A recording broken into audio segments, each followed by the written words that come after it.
I want you to picture two apartments, same city, same neighborhood, similar rent. The first apartment belongs to someone earning $95,000 a year.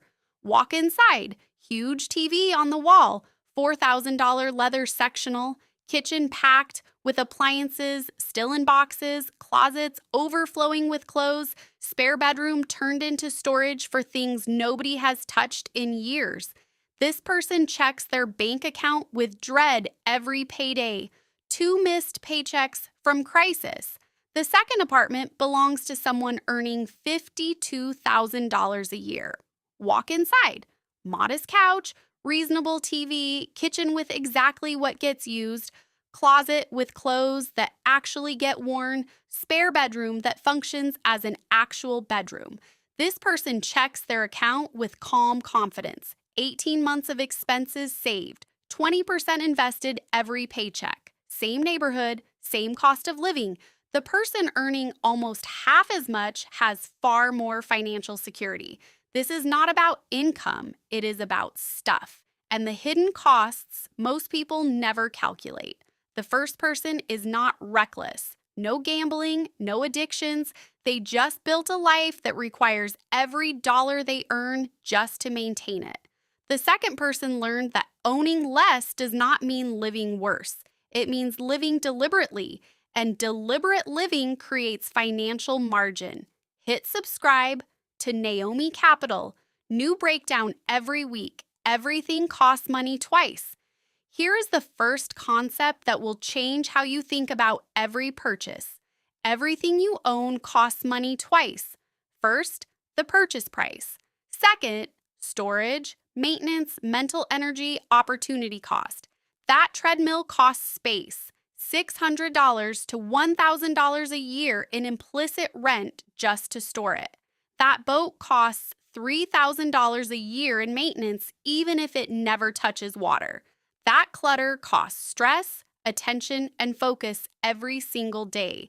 And every dollar locked in possessions is a dollar not invested. $15,000 in home gym equipment could have grown to $50,000 over 15 years. The purchase price is just the entry fee. The real cost keeps going. Minimalists are not avoiding nice things. They are avoiding bad math disguised as nice things. Rule 1, cost per use. Before buying, ask one question: how many times will I actually use this? Divide cost by realistic uses. $200 jacket worn twice equals $100 per wear. $400 jacket worn 200 times equals $2 per wear. The expensive jacket is cheaper. $300 kitchen gadget used twice a year equals $150 per use. Absurd. $2,000 mattress used every night for 10 years equals 55 cents per use. Extraordinary value. Cost per use cuts through marketing and emotion. It shows what actually makes sense. Rule 2. The replacement test. Walk through your home and ask every single item: if this disappeared today, would I replace it? Be honest. Fondue set, bread maker, clothes unworn for 18 months? Most answers: no, they are not assets. They are clutter with ongoing costs and zero return. Minimalists remove everything they would not replace. Result: rooms breathe, decisions simplify, cleaning gets easier, mental clarity returns. The psychological weight lifts faster than you expect. Rule 3, never upgrade. Out of boredom. People constantly upgrade things that work perfectly. Phone works, new model has better camera. Car runs fine, new version looks better. Furniture still solid, grown tired of looking at it. These are not needs. They are boredom purchases dressed as improvements. Modern advertising exists specifically to manufacture this dissatisfaction. Your working phone feels outdated. Your reliable car feels embarrassing. That is not reality. That is a sales engine doing its job. Minimalists replace only what genuinely breaks. That one habit saves tens of thousands over a lifetime. Rule 4, create friction for spending. People follow the path of least resistance. Make spending harder, make saving automatic. Delete shopping apps, remove saved credit cards, enforce a 24-hour rule on non essentials. Unsubscribe from promotional emails. Auto invest on payday before money hits your checking account. Willpower depletes. Systems do not. Most impulse desires evaporate within 24 hours. The urgent want at 9 p.m. feels unnecessary by morning. Stop relying on willpower. Build systems that make the right choice automatic. Rule 5: count your possessions, count your shirts, your shoes, your kitchen gadgets, your books. Most people underestimate what they own by 3 or 4 times. Once you know you own 47 shirts, buying number 48 feels completely different. Set limits. One in, one out policy, cap categories, awareness changes behavior. Without intentional limits, possessions expand to fill every available inch of space. With limits, every addition requires a real decision. Rule 6: rent or borrow. Before you buy, most purchases feel exciting for a week and then become expensive dust collectors. Camping gear, photography equipment, ski gear, power tools. Rent first, borrow first, test reality before committing. This reveals whether the interest is genuine or just novelty. We do not buy products. We buy fantasy versions of ourselves. The future version who camps every weekend, who becomes a photographer, who learns woodworking. Then real life shows up and the enthusiasm fades. Minimalists test first. They invest only after confirming the interest is real. Rule 7: the lifestyle multiplier. A major purchase is never just the item. Boat equals trailer, storage, insurance, maintenance, gear, registration. Home gym equals flooring, mirrors, ventilation, renovation. Pool equals chemicals, cleaning tools, covers, furniture, upkeep. The true cost is the entire ecosystem around the item. Minimalists calculate the full multiplier before buying.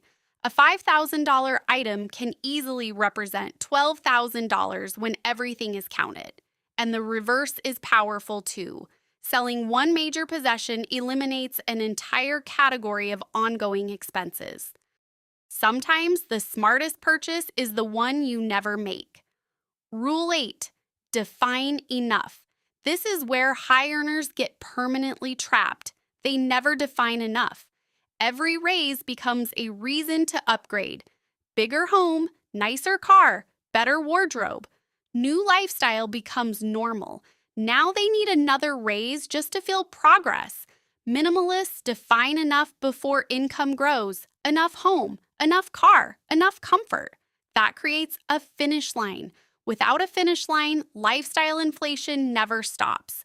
With one, extra income flows to freedom instead of consumption. The person who defined enough at $60,000 and then earns $150,000 builds wealth at an extraordinary rate. That $90,000 gap goes straight to investments, not to an upgraded life that needs an upgraded income to maintain. Rule 9: measure wealth by optionality. Real wealth is not possessions. Real wealth is choices. Can you quit a bad job, take 6 months off, move cities, start a business, handle an emergency without panic? That is wealth. $200,000 earner spending $195,000 equals trapped. No freedom, one disruption from crisis.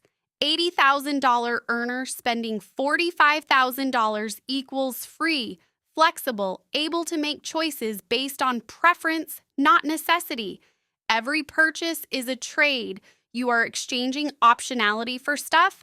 Ask yourself honestly, is this worth reducing my freedom? Rule 10: declutter cyclically.